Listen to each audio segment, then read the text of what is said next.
امروز در فرم تجارتی بین دو ولایت سرخندریای جمهوری ازبکستان و ولایت خاتلان جمهوری تاجیکستان اشتراک دارم که سنه 2024 تشکیل شده است. ما در این فورم در بسیار ساحه‌های صنعت، خواجگی قشلاق و هنرمندی بسیار تجربه‌های نغز گرفتیم. ما از این تجربه‌ای که از ولایت سرخندریا گرفتیم استفاده برده رفته میرسونیم، زنانی صاحبکار خود میفهمونیم. در آینده ممکن که ما یک نتیجه خوب به دست داریم.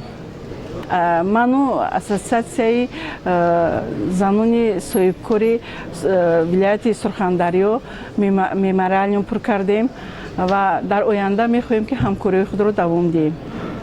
بین زنانی صاحبکاری ولایت خاتلان و زنانی صاحبکاری ولایت سرخندریای ازبکستان و تمام مردم ولایت سرخندریا، مخصوصا با رهبریت ولایت سرخندریا و ولایت خاتلان که ما را امروز دعوت کردن، میnnadori خود را بیان میکنیم، چون که ما از اینجا بسیار تاثیرات نیک به دست آوردیم و در آینده میخواهیم از روی همه این تجربه گرفتگی کار بریم، کار کنیم.